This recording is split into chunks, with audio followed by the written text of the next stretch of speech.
देखिए, दलितों का, एससी एसटी ओबीसी का उद्धार या उनको उनका हक धर्म के मार्ग पर चलने से शायद ना भी प्राप्त हो। एक बार को हो सकता है ना भी प्राप्त हो, क्योंकि भारतीय पृष्ठभूमि में धर्म धर्म के ठेकेदारों के अधीन है।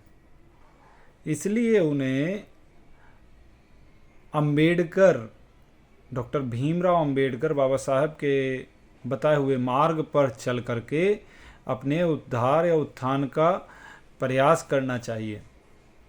अन्यथा वरना हमने ऐसे ऐसे भी दलित देखे हैं जिनको पढ़ने लिखने के बावजूद भी 35A जो कि जम्मू एंड कश्मीर में लगा हुआ था, उसके आधार पर ही, उसके जैसे ही अपना जीवन पूरे भारत में बिताना पड़ता है। 35A मतलब कि आप कितने भी पढ़ लिख जाएं, आप कुछ भी कर लें, लेकिन आपको केवल और केवल सफाई का ही कार्य मिलेगा।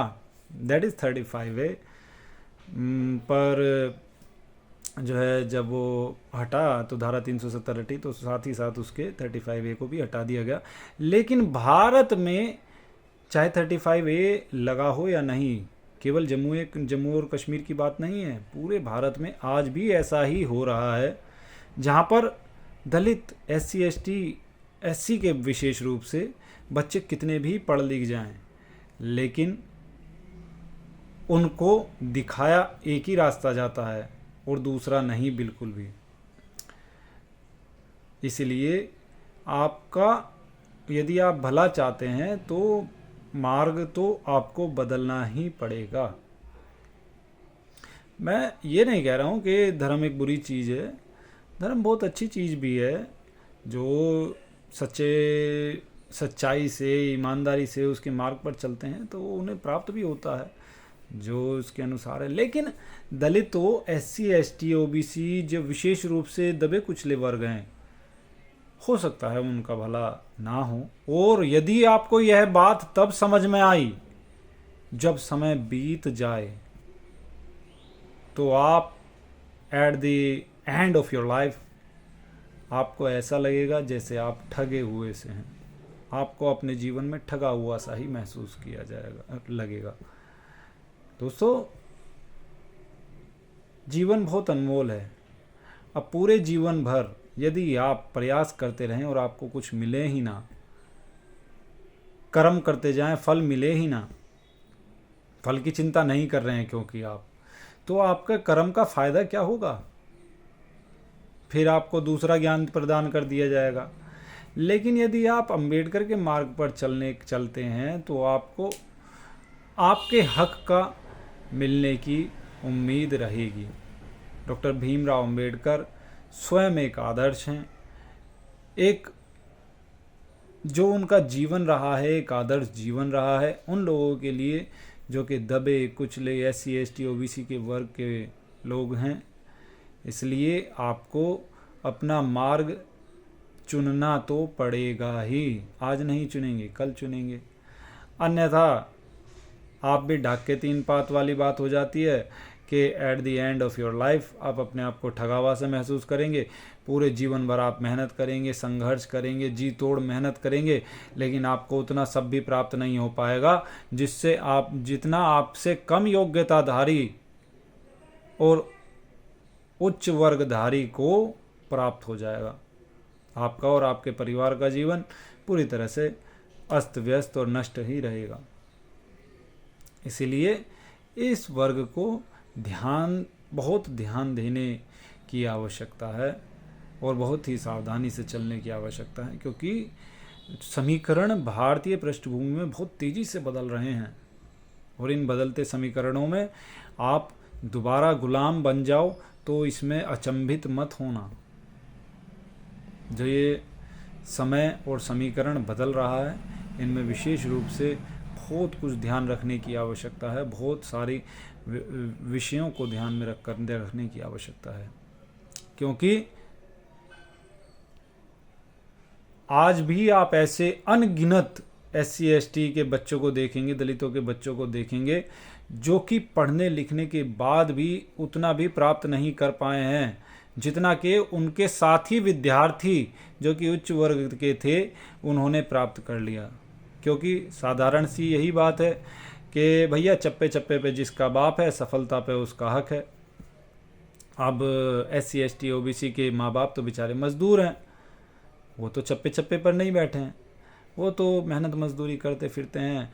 पता नहीं एक वक्त का खाना उन्हें मिलता भी है और दूसरे वक्त का नहीं भी मिलता, तो इसमें भी कोई अचंभे की बात नहीं है, नॉर्मल बात है। बड़े ही संघर्षों में अभाव में रह कर के पढ़ाई लिखाई पूरी करते हैं और उसके बाद में जब पढ़ाई लिखाई पूरी कर लेते हैं तो 35A का उन्हें सामना करना पड़ता है, जो कि अप्रत्यक्ष है। अब 35A लगा हुआ नहीं है, लेकिन 35A तो पूरे भारत में ही उसको लागू किया जाता है और तो और। लेकिन अब एक बात और है कि 35A कम से कम ये तो कहता था कि आपको सफाई का कार्य मिलेगा, लेकिन अब तो सफाई के कार्य पर भी प्रतिबंध लगा दिया गया है। वह भी अब पूरी तरह से अब उसका भी ठेकेदारी प्रथा में जा रहा है और उसका भी मशीनीकरण कर दिया गया है, मशीनें उसमें आ गई हैं, तो वहाँ पर भी अब आपकी कोई आवश्यकता नहीं है।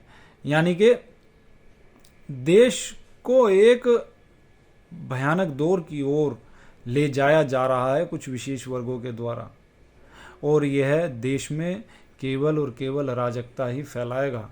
क्योंकि आप देश में आर्थिक असमानता पैदा कर रहे हैं, सामाजिक उथल पुथल के लिए सामाजिक असमानता पैदा कर रहे हैं, आप अत्याचार कर रहे हैं, आप शोषण कर रहे हैं, आप पढ़े लिखे लोगों को रोजगार नहीं दे रहे हैं, और आप लेकिन 10वीं करे हुए व्यक्ति को रोजगार दे देते हैं क्योंकि वो कम पढ़ा लिखा है, क्योंकि वह आपसे सवाल जवाब नहीं करेगा, आप उसे राजा बना के बिठा देते हैं।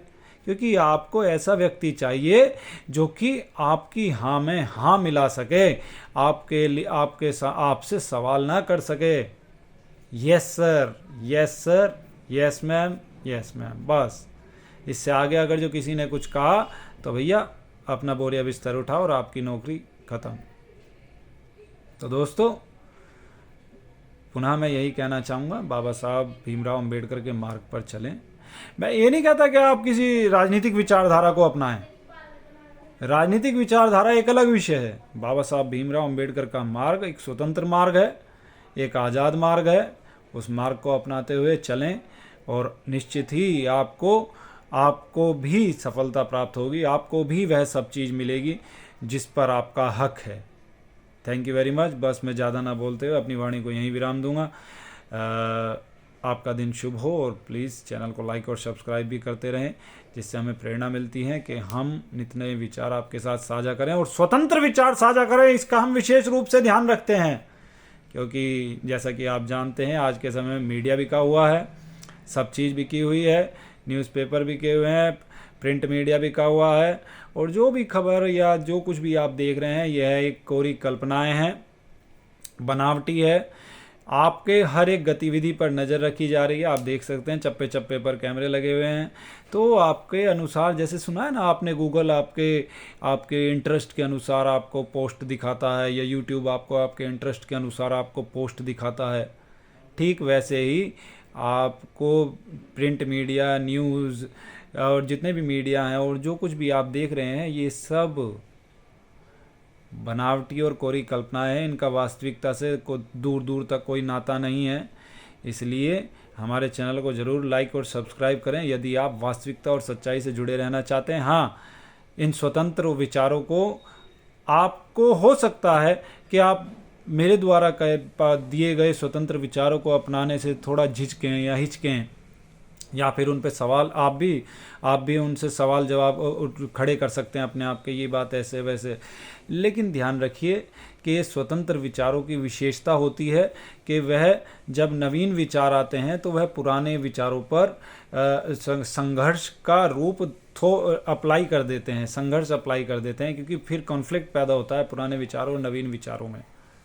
इसलिए हो सकता है कि आप नवीन विचारों को अपनाने से थोड़ा झिझकें भी, लेकिन नवीन विचारों को अपनाने के पश्चात ही मानव सरवाइव कर पाता है। क्योंकि यदि एक चीज़ बेकार हो जाती है, पुरानी हो जाती है, आपने देखा नहीं, सॉफ्टवेयर आउटडेट हो जाए, गाड़ी आउटडेट हो जाए तो उनका नया वर्जन आता है, नया मॉडल आता है। ऐसे ही बहुत सारी चीज़ें हैं जो आउटडेट हो जाएं तो उन्हें अपडेट करने के लिए हमें प्रयास करना पड़ता है। इसीलिए यदि आपको कभी लगे कि मेरे विचार कुछ अलग हैं, कुछ नए हैं, आपकी समझ से परे हैं, तो घबराइए मत, उन्हें समझने का प्रयास करिए। हो सकता है कि मैं आपके समय से कुछ ज़्यादा आगे हूँ, या हो सकता है मैं आपके समय से थोड़ा पीछे हूँ, कुछ भी हो सकता है। ये कहते हैं ना, एक वाक्य आपने सुना होगा कि ऐसे ऐसे व्यक्ति आए हैं धरती पे जो अपने समय से 500 या 1000 वर्ष आगे की सोच रखते थे। इसलिए उन्हें पिछले जो वर्तमान समय में जो जीवन जी रहे थे लोग बाग, उनके साथ सामंजस्य बिठाने में, तालमेल बिठाने में थोड़ी समस्या आई। इसलिए घबराइए नहीं, जब व्यक्ति आगे होता है तो वहाँ तक जब तक आप पहुँचेंगे, वो वहाँ के आपको, आप 500 साल बाद अगर किसी मंजिल पर पहुँचेंगे और 500 साल पहले ही आपको उस मंजिल के बारे में एक व्यक्ति बता रहा है तो स्वाभाविकतः आपको यह अजीब लगे। लेकिन ध्यान रखिए कि असंभव दिखने वाली विचार या असंभव दिखने वाली बातों को भी संभव करके धरती पर मानव जाति ने दिखाया है। और मानव ही के भीतर बैठा हुआ वह सर्वशक्तिमान, जिसे आप ईश्वर कहते हैं, वह हर मानव में विराजमान है। आप उसे किसी भी रूप में पूज लीजिए, उससे कोई फर्क नहीं पड़ता है। वह आपके साथ, आप उसे पूजें या ना पूजें तो भी आपके साथ ही रहेगा और आप पर कृपा करता रहेगा। इसलिए आप अपना हित और अहित को सही से मूल्यांकन करके उसका अपने मार्ग का चुनाव करके उस पर चलें, अन्यथा आप भी एक गुलाम के सिवा कुछ नहीं रहेंगे और आने वाली पीढ़ियों को भी अब गुलाम ही बना करके छोड़ करके जाएंगे। Thank you very much. मैं क्षमा चाहूँगा, थोड़ा सा समय ज़्यादा ले लिया आपका, और इसी के साथ मैं शक्ति कुमार आपसे इजाज़त चाहूँगा। धन्यवाद। हमारे चैनल को लाइक, शेयर और सब्सक्राइब करना ना भूलिएगा। Thank you very much. Thanks a lot.